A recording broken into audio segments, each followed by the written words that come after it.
السلام عليكم ورحمة الله وبركاته. وعليكم السلام ورحمة الله وبركاته. الحمد لله نحمده ونستعينه ونستغفره ونؤمن به ونتوكل عليه ونعوذ بالله من شرور أنفسنا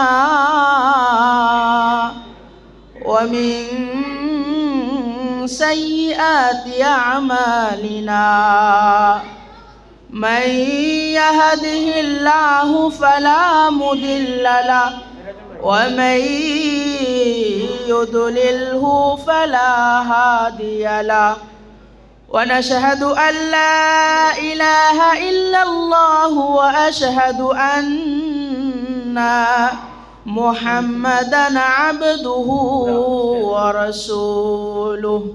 أما بعد فأعوذ بالله من الشيطان الرجيم. بسم الله الرحمن الرحيم. قل يا أيها الناس إني رسول الله إليكم جميعا.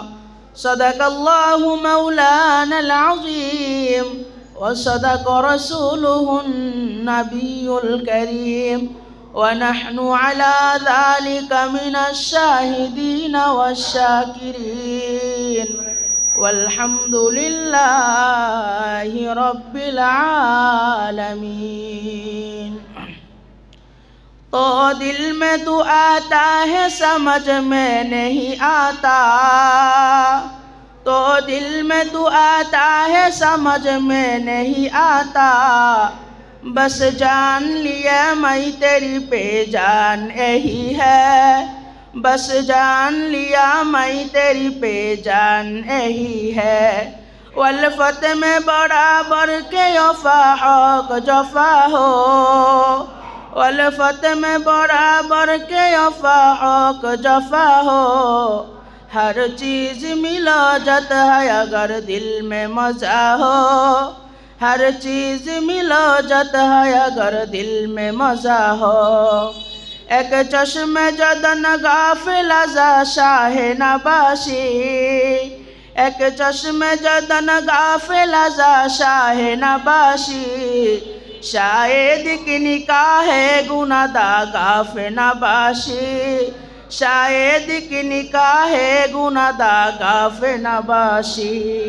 সবাই একবার আসুন, সবাই মিলে দুমের সাথে দুম মিলিয়া কণ্ঠর সাথে কণ্ঠ মিলিয়া আল্লাহ তাআলার জিকির করি সবাই একসাথে।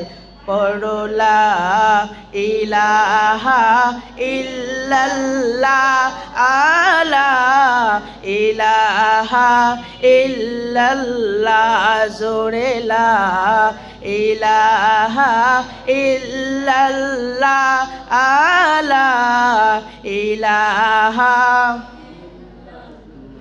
ऐ आसबी रब्बी जल्लल्लाह आमा फी क़ल्बी गैरुल्लाह, बोलो हासबी रब्बी जल्लल्लाह आमा फी क़ल्बी गैरुल्लाह, है नूर मोहम्मद सल्लल्लाह आला इलाहा इल्लल्लाह, जोड़े ला इलाहा इल्लल्लाह आला इलाहा इल्लल्लाह, जोड़े ला इलाहा इल्लल्लाह,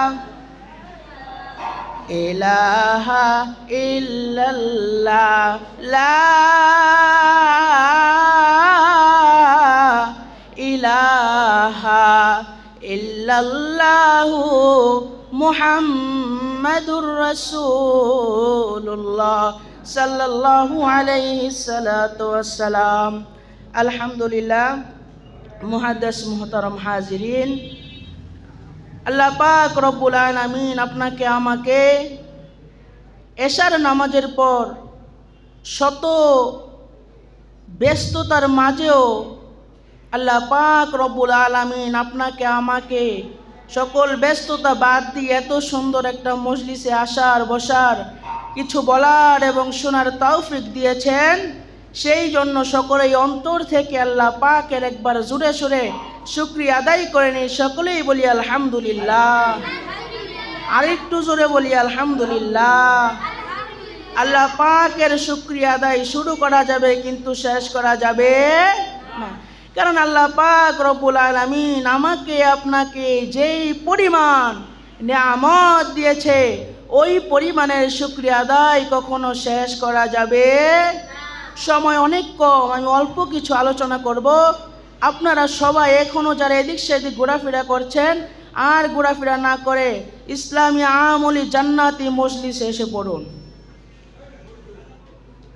আমার হযরত কিশোরগঞ্জে গিয়ে এই আলোচনাটা করেছিলেন, তো আমি এটা এখন আপনাদের মাঝে করব। আলোচনা একটা সব মাহফিলে করা দরকার, কারণ একটা কথা যদি আমাদের ঈমানের মধ্যে ঢুকে যায়, লেগে যায়, তো একটা কথার উপরে যদি আমল করতে পারি বাকি আমলগুলো এমনি আমাদের মধ্যে ফিট হয়ে যাবে। তো একজন ছিলেন দরবেশ জুরাইস। এই দরবেশ জুরাইস একজন ছিলেন দরবেশ জুরাইস। এই দরবেশ জুরাইস একদিন নামাজে দাঁড়ালেন। নামাজে দাঁড়ানোর পর মাগরিব নামাজে দাঁড়াইলেন দরবেশ জুরাইস। দরবেশ জুরাইস যখন নামাজে দাঁড়াইয়া গেলেন, এমন সময় দরবেশ জুরাইসের মা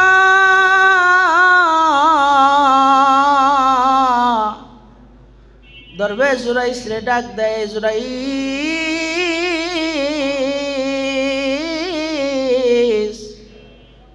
দরবেশ জুরাইস টেনশনে পড়ে গেলেন, নামাজে তো দাঁড়াইয়া গেছি, এখন নামাজ ছাইড়া আমার কথা শুনবো না নামাজ চালাইয়া যাব।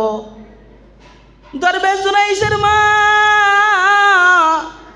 দরবেশ জুরাইসকে ডাকতেই থাকেন, দরবেশ জুরাইস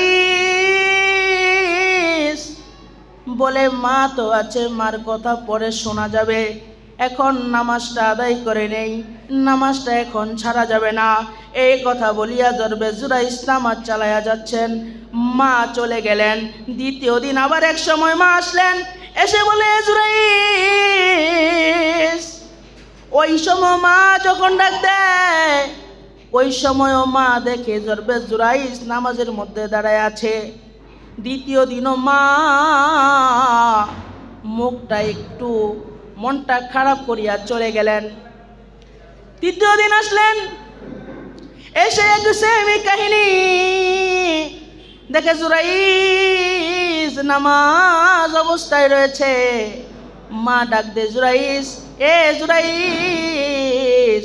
জুরাইস মার ডাকে সাড়া দেয় না। ওই সময় মা ওইখানে দাঁড়াইয়া দুই হাত তুললে আল্লাহর কাছে জুরাইসকে অভিশাপ দিয়ে গিয়েছিলেন, এ আল্লাহ, 3 দিন আসলাম, 3 দিনের একটাও ডাক আমার সাড়া দিল না জুরাইস। জুরাইস নামাজের মধ্যে ছিল। এই কথা বলি আল্লাহ পাকের কাছে মা বরদুয়া করলো, আল্লাহ,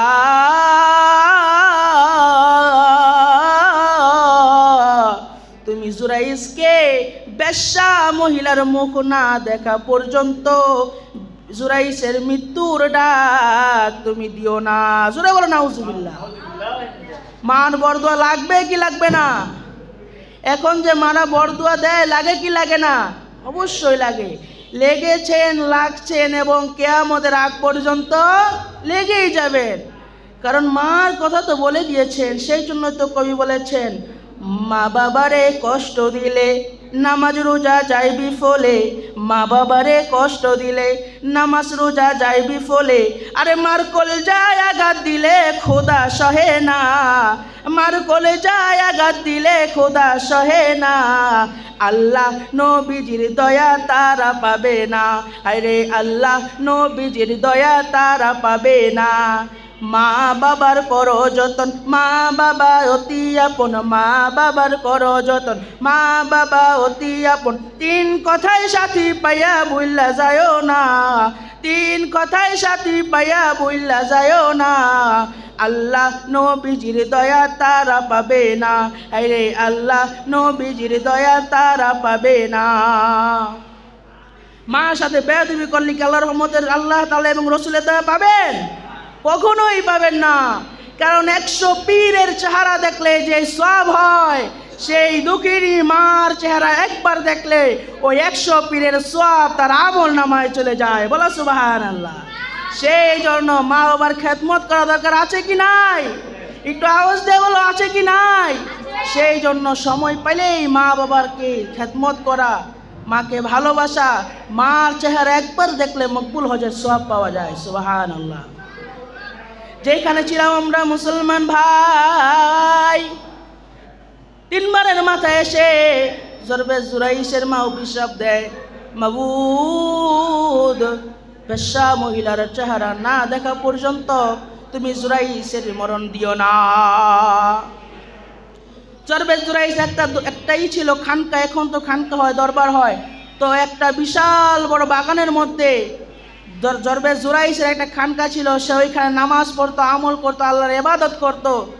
তো একদিন একটা মহিলা ওই জঙ্গলের মধ্যেই জরবে জুরাইশের দরবারের অনেক দূর পাশে জিনাকারী ছেলেরা ওই মহিলাটাকে জিনা গুনাহ করে, ওই মহিলাটাকে জিনা করে, ওই মহিলাটার সাথে জিনার গুনাহ করে। জিনার গুনাহ করানোর পর ওই মহিলাটার পেটের মধ্যে একজন সন্তান দিয়ে দেন, নাউজুবিল্লাহ।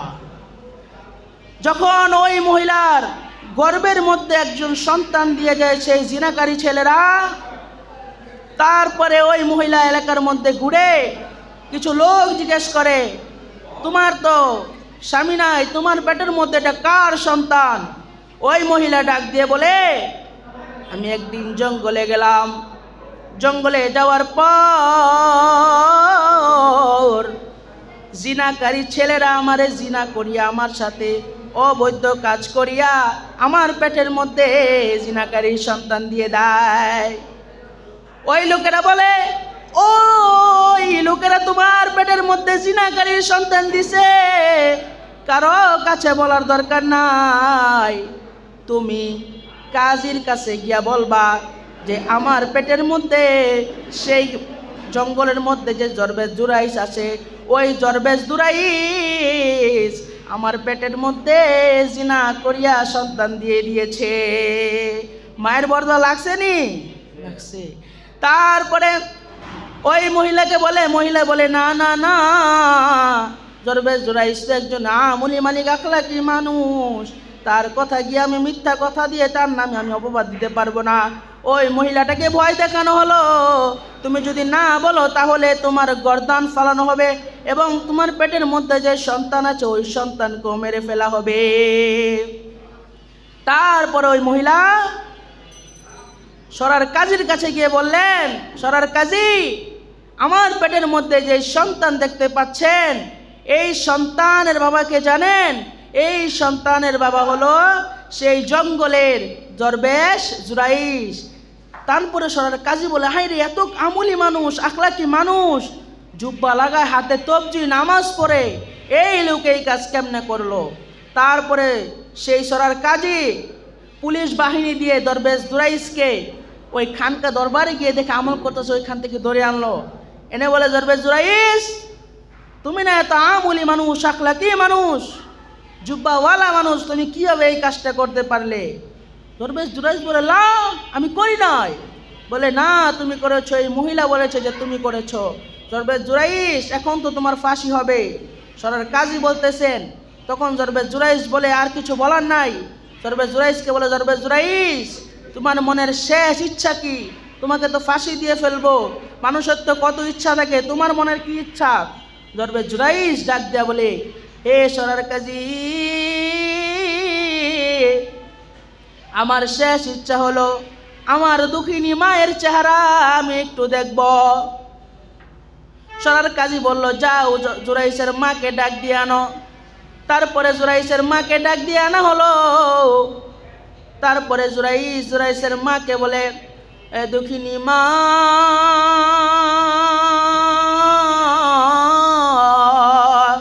এ মা, আমি জানি না তোমার সাথে আমি কি ভুল করেছি। সেই শুরু থেকে শেষ পর্যন্ত আমি যদি তোমার সাথে কোনো ভুল বেয়াদবি কইরা থাকি, মাগো মা, তুমি আমাকে মাফ করে দিও। আচ্ছা, আমরা যদি মার কাছে মাফ চাই, মা কি মাফ করে না? করে না?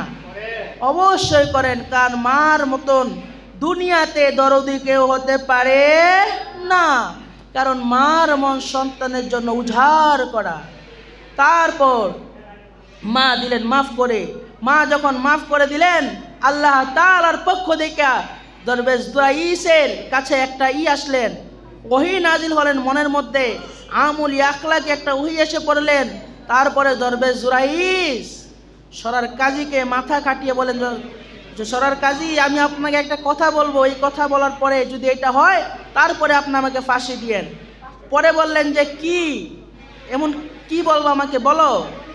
তারপরে বললেন যে এই মহিলার পেটে যে সন্তান, ওই সন্তান যেই পর্যন্ত দুনিয়াতে না আসবেন ওই পর্যন্ত আমার ফাঁসি দিবেন না। ওই সন্তান দুনিয়াতে এসে বলবে, এই সন্তান কার সন্তান?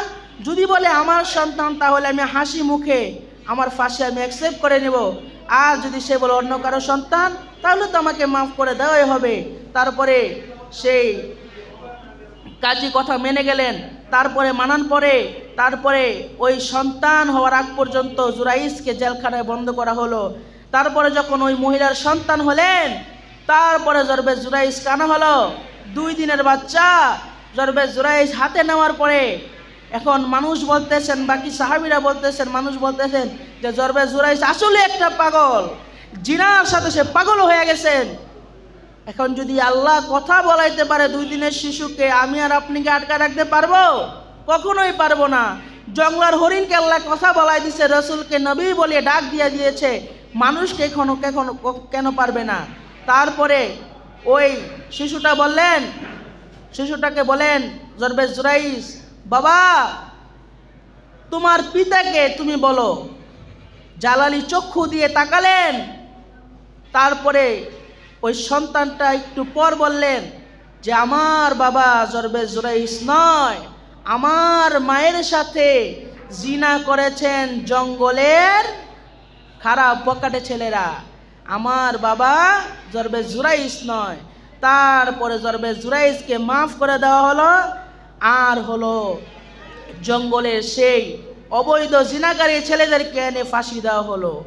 তো এখন থেকে কি আমরা মার দোয়া নিব না নিব না? ইনশাআল্লাহ আল্লাহ পাক রব্বুল আলামিন এই কথার উপরে আমাকে আপনাকে বেশি বেশি আমল করার তৌফিক দান করো। এই বলেই আমার মূল বক্তব্য শেষ করছি। ওমা তাওফিকি ইল্লা বিল্লাহ ওয়া আখিরি দাওয়ানা আনিল হামদুলিল্লাহি রাব্বিল আলামিন। আসসালামু আলাইকুম ওয়া রাহমাতুল্লাহি ওয়া বারাকাতুহু।